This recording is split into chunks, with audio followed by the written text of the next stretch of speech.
Hi, my name's Shawn Jansen. I'm joined by Shawn Lynch, and this is the Shawn and Shawn Show, basketball version. We had a successful football season.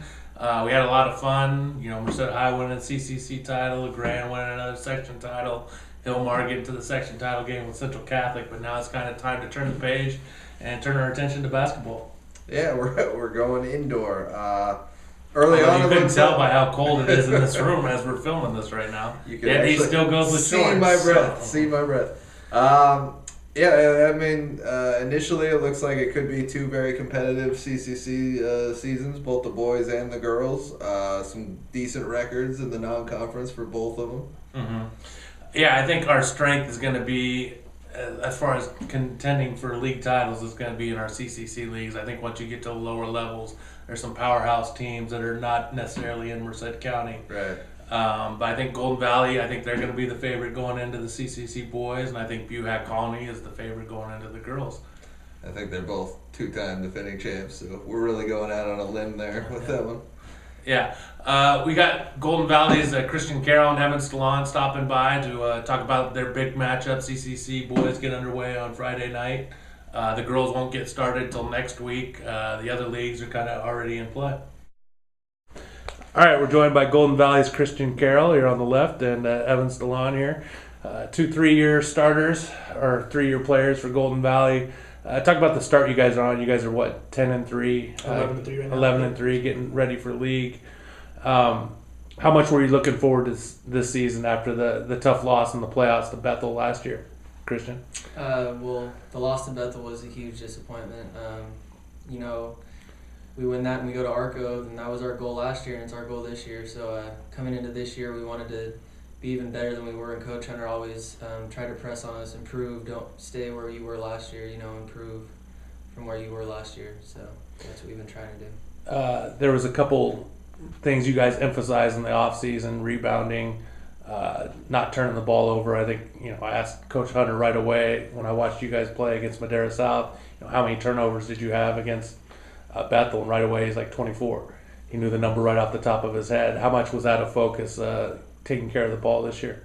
That was one of the main things that he emphasizes in practice. Every practice, if you're not taking care of the ball and you're not rebounding, you're going to be on the baseline, you're going to sprint, and that's kind of how he gets his point across, and nobody really wants to run. So he has his ways. He goes home, watches videos, orders all these videos on rebounding, and he's put in a lot of work, so then it's just our part now to do what we have to do. Talk about the tournaments you guys have gone to. They've been competitive tournaments. You guys win the Nevada Union tournament on the buzzer beater by Christian. What was it like to hit that shot to win that tournament the way you did? And that was great. I basically thought we lost the game, to be honest, and I kept telling Evan, I was like, I'm going to make it, don't worry, I'm going to shoot it. And when I made it, it was just a great feeling. It was cool. That was really fun. It was just weird just watching that shot go up, and then it goes in, and you just look up at the scoreboard, and you're like, oh, we won. Just go tackle them. And then you play the Red Bluff tournament. There were some really good teams up there. You lose a tight game in the championship game there. How much fun was that tournament, just the experience of going up there and hanging out with the host families?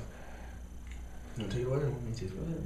All right. It was cool. We got to meet a lot of new people, and that's kind of the thing when you go to these tournaments. It's playing basketball. You're there to play basketball, but it was just nice to meet some of those people, and just now they're involved with your life, and that was really cool. But the tournament was fun. It was ran really, really well. It was professional, and everyone had a great time up there. The dunk contest, Josh won that, and then. Just the games up there was some good competition. A lot of teams from Oregon that we don't really face here in California. So it was good to get that different look and different, the games are called differently too. Mm-hmm. A lot up there by the referees. So, you just have to find the middle ground and you have to play and just work on what they have. Kind of a rough stretch there in San Diego. You guys went 1-2 in that tournament, but now, how's it changed now that you turned to league? You got 10 league games. You guys are trying to win your 3rd straight CCC title. Does it become more focused now that CCC play starts? Yeah, I think it does. We always try to practice hard, but now that league comes around, everyone steps it up a gear. Because we have the targets on our back, so we know that we have to step up, and I think everyone knows that on our team. A big CCC game right out of the gate against Turlock at Turlock. What's the environment like at Turlock when you guys are going in there? Well, last year the fire alarms kept going off, so I mean we had to play through that, and their fans are pretty wild too most of the time. So we just got to focus on ourselves and not pay attention to the environment that we're playing in, and maybe we'll come out with the win.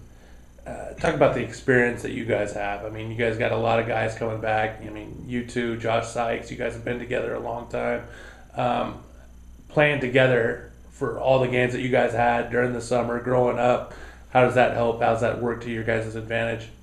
It helps us. I think the game comes easy to us sometimes. I mean, sometimes we'll have rough starts, rough plays here and there, but I mean, not only us three either. Our other guys were juniors last year, and most of them are seniors now. So I think we're all experienced, and everyone comes out ready to play most of the time. So I think it's good. It's really good. How bad do you guys want to get to Arco this year? Anything less than Arco would be just a very big disappointment. I mean, that's been our goal since we got to high school. I mean, me, Josh, and Christian, I mean, we have all really been around the program for a while, so just watching those other teams before us, playing at Arco and going to Arco and watching the games, that environment up there, just the atmosphere is really cool, and that's been our goals for 4 years, so I mean this is the year to do it. We don't have another chance. Evan, with your dad being a coach in the program, do you remember as a little kid making those trips with some of those teams? Yeah, I remember that a while ago, especially the 2005 team with Marvin and Nate, the team with Alex Fletcher and John Sykes too. Just watching those guys play up there, and just the bus rides were fun. Getting to leave school early, just everything that comes with it. It's all pretty cool, and it'd be nice to do it. I've asked Evan this question before, but Christian, who's the better shooter out of you and Evan? I don't know. We're gonna have a shoot off. I think Evan's a better shooter. I mean, he's made more threes than me. I think he has a better percentage than me this year right now too. So. I don't think he's ever went 0 for 8 either in a game. So. I scored 0 against Wood Creek, though. It's all good. Either way, it's not a competition, so both good shooters. All right. Well, thanks for your time, and good luck this year. All right, thanks. Thank you. All right, let's start out with our conference outlooks. Let's start out with the CCC boys. Like we said before, Golden Valley's a favorite coming in. You got to like who they got coming back. Yeah, they got Evan Stillahn, Christian Carroll, and a kid named Sykes, all back. Big three. They've been there the last 2 years since they were sophomores. They just look more polished and more, I don't know, as cohesive as a unit, I guess, every time you see them out on the court. Yeah, and they're very determined. I mean, they were upset that they lost in the second round of the playoffs last year to Bethel. Yeah. They kind of felt that they turned the ball over too much. They didn't take care of the ball, and they needed to rebound better, and that was kind of their focus in the offseason. They've come back, they're a little bit stronger, a little bit more skill level. They've got the experience. Really like the way – I've only seen them one time, but I like what I've seen from Devon Powell. I think he's ready to step up and score when they need to score, and he gives them some athleticism and speed. No, I like his ability to get to the basket, and I like the development I've seen from the bench. They're getting quality minutes from those guys when they go in now. Just making this an all-around deeper team. Yeah, the Gus Perez's, the Damian Jimenez's, those guys give them some speed and some defensive prowess there. Yeah. It's going to be interesting because they start off at Turlock, which we talked about with Christian and Evan. That's going to be a tough game right off the bat. I think that's a really big game because I think if they win that game, they're going to be favored from here on out. Yeah, it's very different this time around since they don't have that triple round robin. Now you can easily fall out of the race if you drop a couple early. It wasn't too long ago when one of these teams was 0-2 to start, and they had to climb back in. You do that now, you might never get a chance to get back in the race. So definitely a big opener between two of the favorites. Yeah, I think Turlock is going to be Golden Valley's toughest competition. They've started off the season 10-3, and they've got some key players back. Kenny Frazier averaging almost 20 points. He's good for a double-double, basically. They gave him another inch. He's listed as 6'7" now. Definitely a good post presence. He doesn't have his buddy back, though. There's no Bush. They kind of had those twin towers before. But they got two good guards, and Devin Gaines and Baines. And Baines. Devin Baines. Devin Baines and McFadden. So, they've got the experience. They've had some success early on. You know that they're hungry. They want to beat Golden Valley. Golden Valley won the league title the past couple of years. Locally, I think we got some solid teams. It's going to be a fun race to see who the top 3 teams are in this league to qualify for the playoffs. The section's done away with the power ratings. Now it's if you finish in your top 3 in your league, you make the playoffs. And I think Atwater, Merced, Pittman are all going to be fighting for one of those 3 spots. Yeah, you look at Atwater, they pretty much have everybody back from last year. Sans Daniel Motts. Don't want to throw any insult out there to the Motts household. But, it's almost an intact unit. They feel better. They've gained some skill. They're a little more potent scoring. Hasn't been the toughest non-conference schedule, to date, but they're 11-4, and they have some reason to feel confident. Yeah, and I think this team is kind of waiting to get into league. That it's hard to get up playing at Turlock Christian and at Delhi during some of their non-conference games. They did well in the Modesto City tournament, winning a couple games there. In their own tournament, they kind of looked flat. Disappointed. Yeah. But I think they're going to turn it on once league plays. It's going to be interesting to see when they match up with Turlock and Golden Valley if they can go toe-to-toe with some of the tough teams in the league. Yeah, they got an interesting dynamic. I mean, obviously they got Peterson and Heller down low. They got another big body in Brody Patterson that can come off the bench and join them. And they have much improved guard play. It's good. I think it all comes down still with Atwater to that guard play. You're getting almost 30 points from Heller and Peterson a night. What those guards can give you is probably going to dictate, whether they can compete with the Golden Valleys, with the Merceds, how that's going to go. Merced had an impressive win in the Columbia tournament there, beating Byron in the championship game. They're off to a 10-5 start. Probably the best team that Hector Nava's had since he's come over to Merced from Golden Valley. Yeah, I haven't seen him yet, but, you look at the box scores, impressive outings from A.J. Stewart. You already knew what they had in Trevante Richard. We've enjoyed watching him play the last 2 years. Jonathan Shirez kind of joined the show last year.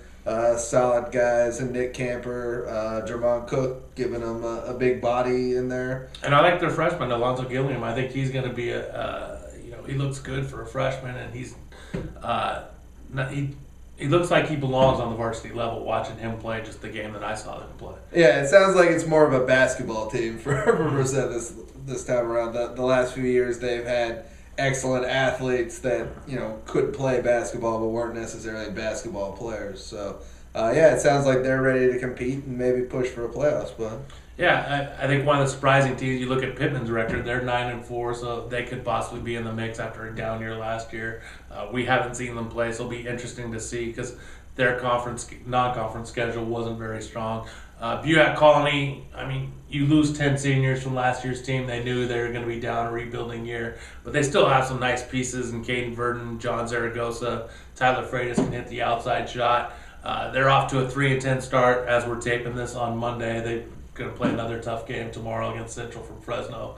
John Bliss has told us, this is the toughest schedule he's ever put together. So this team has kind of had to suffer through that. It's not just coach talk either. You look at the schedule, and it is ridiculous. And they would have had trouble competing with this schedule with last year's. Like if they were maybe around 500, they might actually feel good about just how tough the schedule is. So it's tough to get a sample size, I guess, for where they're going to be when they come to the CCC. Obviously, the idea is that you play these top level teams, and you come to the CCC, things become a little more competitive, and you're hoping it evens out. Yeah. If I had to pick a team right now, I think Golden Valley is the team to beat. They've upped their schedule this year. They went to the Red Bluff tournament, made the championship game there. They won the Nevada Union tournament. They went down and played some tough teams in San Diego in a tournament down there and held their own, except for the last game against Wood Creek where they got blown out. But I think Golden Valley's battle tested. They've got the experience, and until someone knocks them off, I think the Cougars are the team to beat. No, I agree, but I think the thing I like is I don't anticipate them just being able to cruise. I think the rest of the league has come up a little bit, and so it's going to force them to be focused and play every single night. And I'm looking forward to a nice competitive season. Running down the rest of the leagues for our boys, the WAC, obvious favorite there, Central Catholic, which is off to a 10-5 start. I don't see anybody in the WAC really competing with them. Los Manos, Livingston, Pacheco, One of those teams could creep up and get a playoff spot if they can finish in the top 3. It'll be interesting to see if that can happen. Looking in the Trans Valley League, Modesto Christian obviously the favorite there. Hillmar's kind of down, so I don't know if they're going to finish in the top 3 there. If you go to the Southern League, it looks like Ripon Christian's the favorite there, but Mariposa off to a nice start at 10-3. Yeah, they had a good showing in the Save Mart Classic. They've got a win over Atwater. Yeah, they played a number of local teams. Pretty competitive. I mean, they could have easily beat Manteca that first game and been in the championship side of the bracket. So, they've got a good, solid unit. It's a program that continues to turn out good basketball teams, and it looked like they had a good foundation to build upon. Yeah, Sam Tucker averaging about 12.5 points for the Grizzlies. Dalton Rockwood, 10 points for them. Delhi's played up and down, so they could be in contention for one of those top 3 spots. Going to the central section, Chowchilla, who's had a nice run these last couple years. They've graduated a lot. They're off to a 7-7 start, but they can compete in the North Sequoia League. And Dos Pal is kind of off to a rough start, 1-5, but who knows what can happen in that West Sierra League. All right, let's turn to the girls and the CCC girls. Buhack Colony. They returned a lot from their championship team. I mean, even though Jessica Silva's moved on, the MVP from last year's team, you got Allison Wisdom, who's a 4-year starter there at point guard. She's added a lot to her game. She's able to shoot the 3 and drive, which makes her pretty much a tough guard for any other team facing her. Yeah, I mean, she knew she was going to have to up her workload with the loss of Silva. I mean, they'd kind of been the dynamic duo in the league for the last 2 years, but she's averaging almost 20 points a game. Again, with Buhack, it seems like it all comes down to what the rest of the team can give them. You know Wisdom's going to get hers, but if they can get those complementary contributions from Seals and the Coward sisters, they're that much more potent, and they're a very dangerous team. Interesting fact, I think they're off to 10-3 start. All their losses, maybe 10-4. All their losses, no more than 4 points. They're all pretty much single score games. So. Yeah, so they've been in every game. Yeah, so. And they've played a pretty solid schedule so far. Yeah, I've been impressed looking at some of the rebound numbers from Todd Seals because, it's not just the Coward sisters having to do the boards. I mean, there was a game where Todd Seals had like 18 rebounds one game. So she's really hitting the boards, and that's going to give them extra possessions and help them along defensively. Probably their toughest competition could come from Merced. They've got 2 of the best players in the league, and Lexi Thompson and Delana Jones. Thompson averaging about 12 points a game. Delana Jones, 11 points, 11 rebounds. But I think how Delana goes is how Merced's going to go. If they can get her to be active, grab boards, be a force in the paint, I think that Merced could challenge Buhack Colony. I mean, she has that ability to dominate when she's on and when she's finishing because she's tough to keep out of the paint. She's going to get there. She's going to get in position. It's all a matter of whether the shots are falling for her, and when they are, Merced's a tough team to beat. And it really opens up things for the outside of the perimeter. Very young Merced team. Something like 6 sophomores on the team or something. Yeah, Rob Pierce, he's in his first year of coaching. The varsity takes over for Brad Reed. They play a lot of players. They got a lot of guards, a lot of speed. But I still think that those 2, Lexi Thompson and Delon Jones, are going to be the ones that carry their offense. Pittman could be a wild card here. They're off to an 8-6 start. They've got Katie Riley. I think she's a junior now. She was up as a freshman playing. She's averaging 13 points. Mackenzie Hassett's averaging 10 points. They're off to a good start at 8-6. And Pittman, even though they've gone through a couple coaches, they've had a good program. Yeah, you haven't seen them so far on the year, so it's tough to speculate early. But 8-6 is a good mark. It's definitely somebody you got to keep an eye on going into the start of the league here. One team you have seen, Atwater, where do you see them fitting in the CCC mix? At 7-8, that may be a bit misleading. I feel like they've played one of the toughest schedules there is. They went to the Nevada tournament and got, played some state champs. Got hammered, but felt like they could compete with some of those teams. This is J.R. Davis's first group of seniors, that he's had since freshman all the way through. Mm-hmm. It's a very dedicated group. I think Natalie Govea is one of the most underrated players in the league. She doesn't get talked about a lot, but she's got that She's kind of got that Dennis Rodman like mentality. She's tenacious on defense. She gets every rebound there is, but she's got a little more finishing ability. Myra Mora's been on the team as long as I can remember. Jackie Alvarado's back. They got a good senior core. He plays just about everybody. They got some kids off the bench who can help them out. They think this is their year to get up there with Merced and Buhack. So we're gonna have to see. Time's gonna tell on that.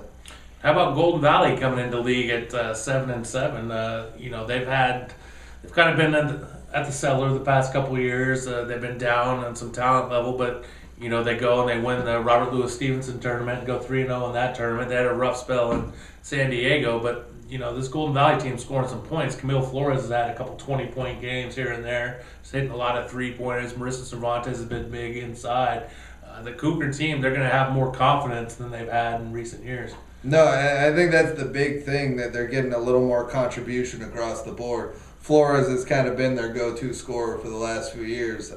She hasn't been hitting 20s, but she's kind of carried the load. Now you see people like Naomi Washington, like Jessica Lane. They're stepping up. They're having double-digit games, and they're starting to get some wins. So good for Matt Thiessen getting the program kind of back on the uptick. And they've had some games where they've had 4 players in double figures, and it's been a long time since Golden Valley's done that. They had a stretch of 5 straight wins there early on in the season, which, again, hasn't been done at Golden Valley for a long time. So it should be interesting to see if they're ready to step up and play these CCC teams, and maybe they can crack the top 3 and earn a playoff spot. Yeah. Turlock, probably not so much. They're off to a 2-13 start, so I don't see them playing a big factor in how this league plays out. No, it's just crazy how fast that program fell on tough times. They were kind of the class for a good 4 or 5 year period where it just seemed like they kept cranking out kid after kid that could play, and kind of sad to see, but I guess good for our teams in terms of playoff hopes. Yeah, let's move on down. Like we said, probably not a lot of title contenders down in the lower divisions. We go to the WAC. I think most people feel Patterson's the team to beat there. Los Banos got a good shot to finish up near the top of the standings, though. Jacqueline Orange has been really good at the start of the year. Good shooter, good scorer. She was one of our athletes of the week early on this year. One of the players that gives Danny Crosby some experience. Yeah, I was talking to Danny earlier last week, and he said just how hard she worked in the offseason. Did a lot of stuff with the travel ball team, and she's really come a long way to kind of be that guy for the Tigers this year. A lot of tennis players on this Tigers team. They've had a lot of success in their tennis program. Hopefully that can translate into basketball. Well, I would assume that would help with their footwork at the very least. The Trans Valley League, Modesto Christian, even though they're 6-7, they're the heavy favorites there to win on. Hillmar, we'll see if they can get into that top 3. The Southern League, Ripon Christian, they played up during the non-conference league, so their record's not as good. But Mariposa should be one of the top teams. Shea Williams, probably one of our best all-around players, averaging 23 points and 12 rebounds for Mariposa. She does it all for them. I think it was funny, they played Golden Valley earlier in the year, and there were maybe 2 other kids who made it into the box score that weren't named Shea Williams in that game. I think she put up 38 that game or something like that. So Mariposa should, give Ripon Christian a run there in the Southern League. As far as our Central Section teams, Chowchilla's off to an 8-4 start. They're led by Amari Gaines, averaging about 12 points a game, so that things are looking promising for the Redskins. And Doss Palace is 6-2 with Kayla Hall averaging 12 points. So good start there for the Broncos. All right, that's going to do it. Next time we'll have some highlights. We'll have a little more idea of what the leagues are going to look at with league openers on Friday night. So enjoy the games, and we'll see you next week.